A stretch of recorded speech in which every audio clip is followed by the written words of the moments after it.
terawal dan terakhir pencipta segalanya.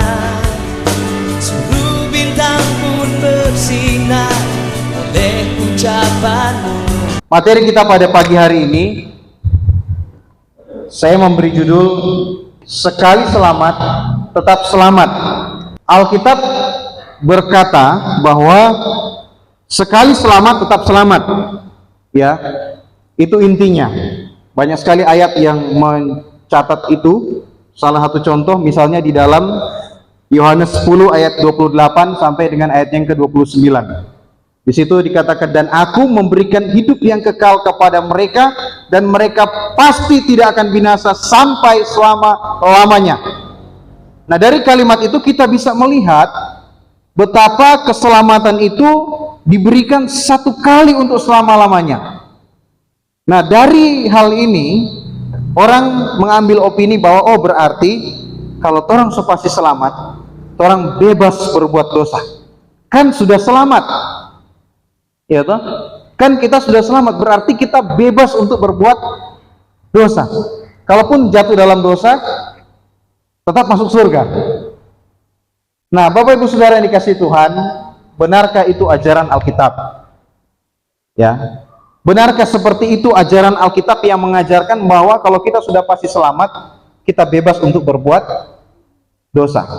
Karena ini seringkali menjadi tuduhan bagi kita penganut keselamatan itu satu kali untuk selama-lamanya. Seringkali kita dituduh bahwa oh ini bebas bikin-bikin dosa berarti karena kan so pasti selamat, so pasti ke surga. Iya kan? Biar jatuh dalam dosa tetap masuk surga. Berarti bebas berbuat dosa. Apakah itu ajaran Alkitab, Bapak Ibu Saudara? Apakah seperti itu metode Alkitab mengajarkan tentang keselamatan? Nah, Bapak Ibu Saudara, ada beberapa poin penting di sini saya perlu sampaikan. Yang pertama, Allah menciptakan manusia untuk melakukan pekerjaan yang baik. Artinya bahwa Allah merancangkan manusia ketika dia menciptakan manusia, manusia itu dirancang untuk melakukan pekerjaan yang baik. Allah tidak pernah merancangkan manusia untuk melakukan pekerjaan yang jahat, Bapak Ibu Saudara. Ya, Allah tidak pernah memerintahkan manusia untuk melakukan kejahatan. Ya, cari dari Kejadian sampai Wahyu tidak ada satupun perintah di sana. Nah, sehingga Bapak Ibu Saudara, sejak manusia pertama diciptakan, kalau kita lihat Adam dan Hawa ketika mereka diciptakan, manusia pertama ini diciptakan, manusia diciptakan untuk hidup taat dan melakukan perintah Allah. Ya kan, ketika di Taman Eden Allah menempatkan manusia di situ, mereka diciptakan untuk supaya mereka hidup taat kepada Allah dan melakukan perintah Allah. Itu waktu pertama kali manusia diciptakan, Saudara. Nah, kemudian kita bisa melihat juga di dalam Efesus pasal 2 ayat 10. Karena kita ini buatan Allah, diciptakan dalam Kristus Yesus untuk melakukan pekerjaan baik yang dipersiapkan Allah sebelumnya. Ia mau supaya kita hidup di dalamnya. Inilah tujuan Allah menciptakan manusia, yaitu supaya manusia ya diciptakan ya di dalam Kristus Yesus untuk melakukan pekerjaan yang baik. Lalu ada pertanyaan begini, lalu kenapa manusia hidup di dalam kejahatan? Ya, kalau Allah merancangkan sesuatu yang baik kepada manusia, lalu manusia hidup di dalam kejahatan dan melakukan kejahatan, berarti manusia tidak melakukan apa yang dirancangkan oleh Allah di dalam dirinya. Sama seperti Adam. Adam dan Hawa itu diatur oleh Tuhan, Bapak Ibu Saudara, di Taman Eden. Dan Allah merancangkan mereka untuk hidup taat kepada Allah, ya, dan mereka harus melakukan apa yang diperintahkan oleh Allah. Mereka memilih untuk tidak taat kepada Allah. Nah, Bapak Ibu Saudara, Allah menciptakan manusia untuk melakukan pekerjaan yang baik. Ini perlu kita pahami terlebih dahulu. Ya. Jadi tidak ada istilah yang mengatakan bahwa oh sekali selamat tetap selamat. Berarti kita bebas untuk berbuat dosa. Nah, Alkitab tidak mengajarkan ajaran seperti itu. Begitu. Alkitab tidak memberi ajaran yang mengatakan bahwa kalau orang pasti selamat, orang bebas bikin-bikin dosa. Ya, tidak seperti itu Bapak Ibu Saudara. Kemudian selanjutnya kita melihat fakta keselamatan di dalam Alkitab. Ya, apa fakta keselamatan di dalam Alkitab? Di dalam Roma pasal 8 ayat 1 sampai dengan ayat yang kedua. Demikianlah sekarang tidak ada penghukuman bagi mereka yang ada di dalam Kristus. Penghukuman yang dimaksud di sini bukan penghukuman secara praktis di dalam dunia ini, tetapi bicara tentang penghukuman kekal di dalam lautan api neraka. Artinya bahwa ketika manusia berada di dalam Kristus, percaya menerima Yesus sebagai Tuhan dan Juru Selamat, manusia tidak akan lagi mengalami penghukuman kekal. Kemudian Efesus 2 ayat 8 dan 9, ini ayat sudah sering kita hafalkan. Ya, sebab karena kasih karunia kamu diselamatkan oleh iman. Itu bukan hasil usahamu tetapi pemberian Allah. Itu bukan hasil pekerjaanmu. Jangan ada orang membukakan diri. Artinya bahwa di dalam ayat ini fakta keselamatan di dalam Alkitab mengatakan bahwa kita diselamatkan oleh iman, bukan karena perbuatan baik kita. Firman Tuhan sangat jelas Bapak Ibu Saudara. Sebab karena kasih karunia kamu diselamatkan oleh iman. Itu bukan hasil usahamu. Ya, tidak ada usaha manusia yang bisa menyelamatkan manusia. Hanya oleh iman, percaya kepada Yesus Kristus. Kemudian Yohanes 3:16 lebih jelas lagi. Dikatakan bagian akhir daripada Yohanes 3:16 apa? Supaya setiap orang yang percaya kepadanya tidak binasa, melainkan beroleh hidup yang kekal. Kalau kita percaya kepada Kristus, tidak binasa. Ya, tidak binasa artinya tidak dihukum di dalam lautan api neraka, melainkan beroleh hidup yang kekal, hidup yang kekal di sorga. Ya, saya pikir ini jelas. Kemudian Bapak Ibu Saudara, kita lanjut. Bagaimana fakta Alkitab tentang dosa orang yang sudah diselamatkan? Nah, ini penting supaya kita bisa membedakan. Ya, apa fungsi iman, apa akibat dari dosa.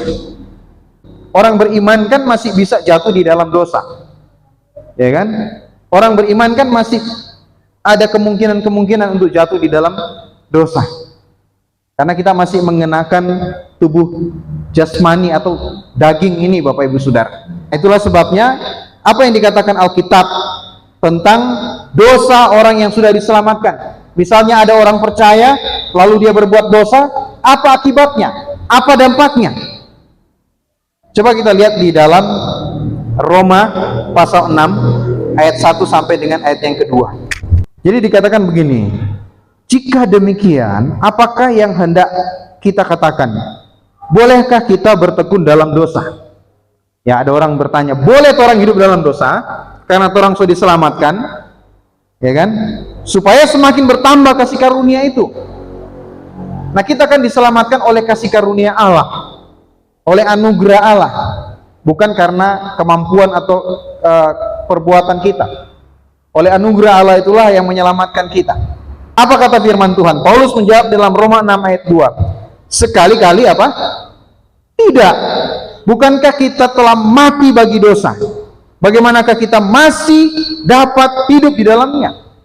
Nah, kita adalah orang yang sudah mati bagi dosa. Karena kematian Kristus di atas kayu salib, dia menebus segala dosa dan pelanggaran kita. Hanya di atas kayu salib itu, sebelum dia mati dalam keadaannya sebagai manusia, dia berkata tetelestai. Artinya sudah selesai tentang pengampunan dosa manusia itu. Nah, sehingga Bapak Ibu Saudara, kalau kita lihat di dalam Roma pasal 6 ayat 1 sampai dengan ayat yang kedua, tidak boleh bertekun di dalam dosa atau hidup di dalam dosa. Alkitab tidak mengajarkan supaya orang hidup di dalam dosa. Tidak ada satupun ayatnya. Coba tunjukkan. Ya kan? Kemudian yang kedua, dalam Ibrani 12 ayat 5 sampai dengan ayat yang ke-8. Ayat ini bicara tentang orang yang sudah diselamatkan. Ya, tentang orang yang sudah diselamatkan. Lalu dikatakan begini, dan sudah lupakah kamu akan nasihat yang berkata kepada kamu seperti kepada anak-anak, hai anakku, janganlah anggap enteng didikan Tuhan. Kalau kita sudah menjadi orang percaya, Bapak Ibu Saudara, ingatkan Yohanes 1 ayat 12, apa dikatakan di sana? Tetapi semua orang yang menerimanya diberinya kuasa untuk menjadi anak-anak Allah. Jadi ketika kita menerima Yesus sebagai Tuhan dan Juru Selamat kita, kita diangkat menjadi anak-anak Allah. Bahkan Alkitab mengatakan diberinya kuasa supaya kita menjadi anak-anak Allah. Dan setelah kita menjadi anak-anak Allah, Allah tidak membiarkan kita ketika kita hidup di dalam, janganpun Allah, seorang ayah saja tidak akan rela, dia tidak akan mau melihat anaknya ya hidup di dalam kejahatan. Nah, orang tua menghajar anak bukan karena benci, tapi karena sayang. Ada tuh pepatah mengatakan bahwa ada emas di ujung cemeti. Nah, seperti itu juga Tuhan mendidik kita, Bapak Ibu Saudara. Tuhan tidak akan membiarkan anak-anaknya hidup di dalam dosa. Ya. Dan Alkitab berkata, jangan anggap enteng didikan Tuhan. Ya kan? Jangan anggap enteng didikan Tuhan. Tuhan itu mendidik kita. Ya. Bukan cuma mendidik, tapi dia juga menghajar atau mencambuk kita. Ya, bukan cuma itu, bahkan Tuhan juga menyesah kehidupan orang percaya atau kita yang diakuinya sebagai anak. Ya, sedangkan orang tua di bumi saja memberikan ganjaran atau konsekuensi kepada kepada anaknya yang berbuat kesalahan. Nah, Bapak Ibu Saudara, sekalipun orang percaya sudah pasti diselamatkan, bukan berarti bebas dari konsekuensi dosa. Singkat saja, di dalam Ibrani 12 tadi ayat 5 sampai 8 mendidik kita seperti anaknya.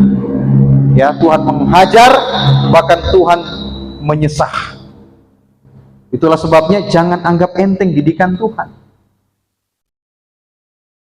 Bapak Ibu Saudara, sekalipun orang percaya sudah pasti diselamatkan, ya, bukan berarti kita bebas dari konsekuensi dosa. Kita tidak akan bebas dari konsekuensi dosa. Ya. Oke, yang terakhir kita masuk pada kesimpulan. Di dalam bagian ini kita lihat bahwa keselamatan oleh anugerah Allah diterima dengan iman. Itu fakta kebenaran Alkitab, bahwa keselamatan oleh anugerah Allah kita terima dengan iman kepada Tuhan Yesus Kristus. Kemudian selanjutnya keselamatan diberikan satu kali untuk selama-lamanya. Ya, keselamatan satu kali untuk selama-lamanya, tidak bisa hilang. Karena Alkitab mengatakan seperti itu. Ya, Yohanes 10 ayat 28-29, kemudian Roma 8 ayat 1 sampai ayat yang kedua tadi kan sudah jelas. Sudah disampaikan. Kemudian yang terakhir, manusia tidak akan lepas dari konsekuensi dosa, Bapak Ibu Saudara. Manusia tidak akan lepas dari konsekuensi dosa. Ada dua hal di sini. Yang pertama, konsekuensi bagi orang yang tidak beriman. Ya, konsekuensi bagi orang yang tidak beriman, dosa konsekuensinya adalah apa? Neraka. Orang yang tidak percaya, ya, hukuman dosanya ialah maut. Sebab upah dosa ialah maut, Bapak Ibu Saudara. Nah, kemudian konsekuensi bagi orang yang percaya atau orang yang beriman, ya, konsekuensinya adalah hukuman, cambukan atau didikan dari Tuhan selama kita ada di dalam dunia ini. Bisa bedakan itu, ya. Itulah sebabnya jangan anggap enteng didikan Tuhan. Jadi Bapak Ibu Saudara, kita bisa simpulkan, ya, bahwa kalau ada orang mengatakan kita sudah pasti selamat, sekali selamat tetap selamat, berarti bebas berbuat dosa, itu bukan ajaran Alkitab. Alkitab tidak mengajarkan seperti itu. Janganpun Alkitab, semua agama mengajarkan orang supaya berbuat baik. Ada enggak agama yang mengajarkan orang untuk berbuat jahat? Kalau agama yang benar, tidak ada. Ya, semua agama mengajarkan supaya orang berbuat kebaikan.